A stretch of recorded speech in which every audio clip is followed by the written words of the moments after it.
Assalamualaikum warahmatullahi wabarakatuh. Kembali lagi di pelajaran kita, yaitu pelajaran Al-Quran Hadis. Pada kesempatan kali ini kita akan belajar mengenai unsur-unsur sebuah hadis. Oleh karena itu, silahkan simak materi ini hingga selesai, supaya apa yang saya sampaikan bermanfaat untuk kita semua. Oke?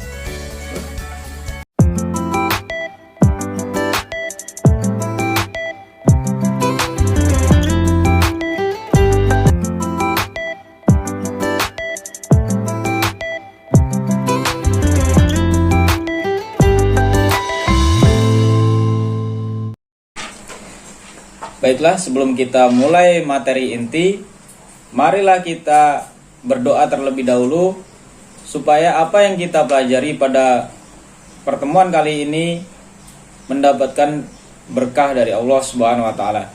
Ila hadhihi niyyat wa likulli niyatin shalihah. Al-Fatihah.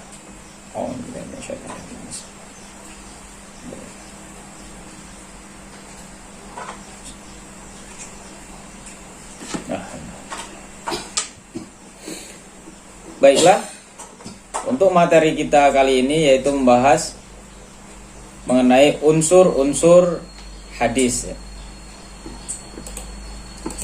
Unsur-unsur hadis.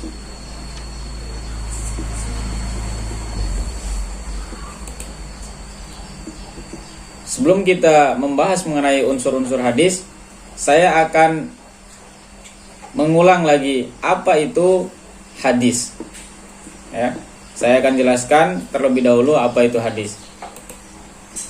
Menurut bahasa, hadis yaitu yang berarti baru, peristiwa, muda, perkataan, cerita. Itu hadis menurut bahasa. Menurut istilah, segala sikap, perkataan, perbuatan, dan penetapan ataupun persetujuan Rasulullah SAW. Itu pengertian hadis menurut bahasa dan istilah.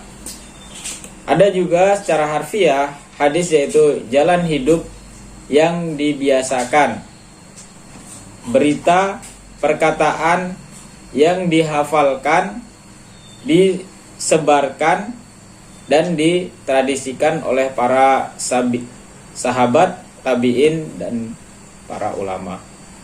Itu pengertian hadis secara sekilas ya. Nah, selanjutnya kita akan membahas mengenai apa unsur-unsur sebuah hadis. Ada berapa unsur-unsur sebuah hadis? Di sini dijelaskan ada tiga. Ada tiga ya. Yang pertama yaitu sanad hadis. Sanad hadis. Yang kedua matan hadis, dan yang ketiga yaitu rawi hadis. Di sini akan saya jelaskan apa itu pengertian dari ketiganya tersebut. Saya akan jelaskan satu persatu. Nah, yang pertama yaitu sanad hadis.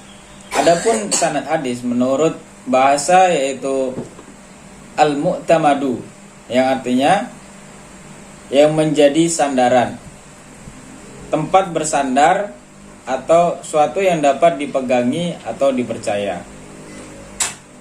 Itu pengertian hadis menurut bahasa. Menurut istilah yaitu rangkaian atau urutan orang-orang yang menjadi sandaran atau jalan yang menghubungkan suatu hadis atau sunnah sampai kepada Rasulullah SAW. Nah, ini menurut para ahli sanad hadis yaitu at-tariqul mausilu ilal makni, yang artinya jalan yang menyampaikan kepada matan hadis.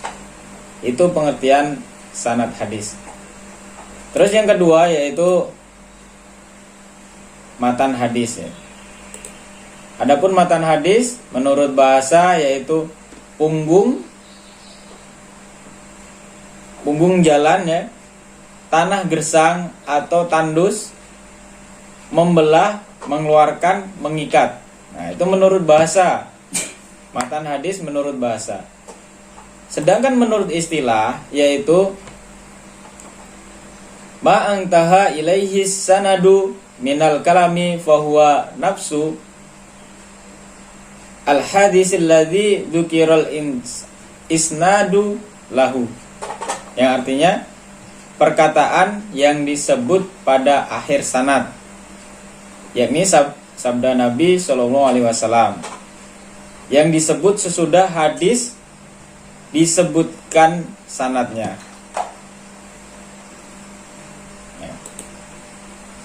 Terus selanjutnya yaitu penjelasan yang ketiga mengenai rawi hadis. Rawi hadis yaitu orang yang memindahkan hadis dari seorang guru kepada orang lain atau membukukannya ke dalam suatu kitab hadis. Nah, itu pengertian rawi hadis ya. Rawi pertama yaitu adalah para sahabat. Yang kedua dan yang terakhir yaitu orang yang membukukan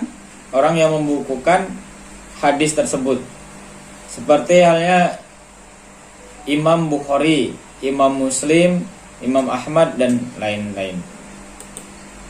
Nah, di sini ada penjelasan mengenai contoh sanad, matan dan rawi hadis. Di sini saya ambil dari hadis Arba'in Nawawi yang ketiga yang berbunyi An Abi Abdurrahman Abdullah bin Umar Ibnul Khattab radhiyallahu anhuma qala sami'tu Rasulullah sallallahu alaihi wasallam yaqulu bunyal islamu ala khamsin syahadatu an la ilaha illallah wa anna Muhammadar Rasulullah wa iqamus salati wa itauz zakati wa hajjul baiti wa saumu ramadhana rawahu Bukhari wa Muslim.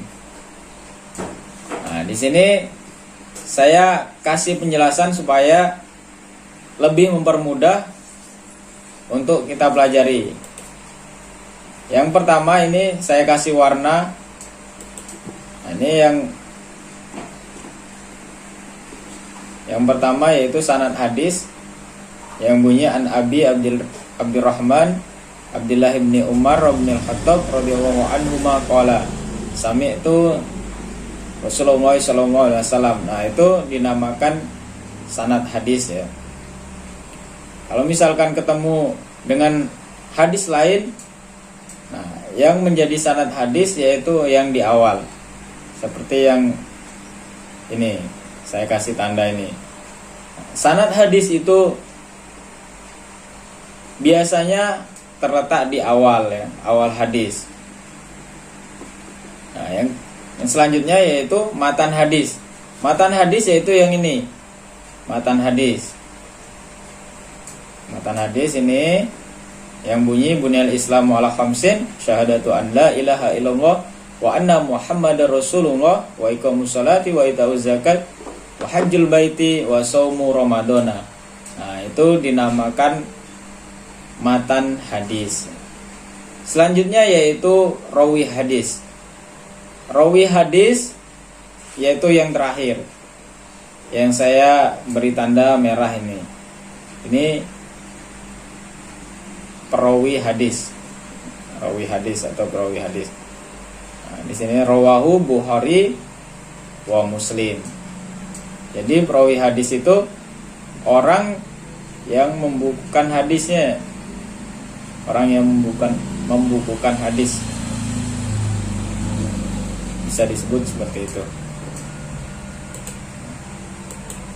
Selanjutnya sekian pelajaran kita pada pertemuan kali ini.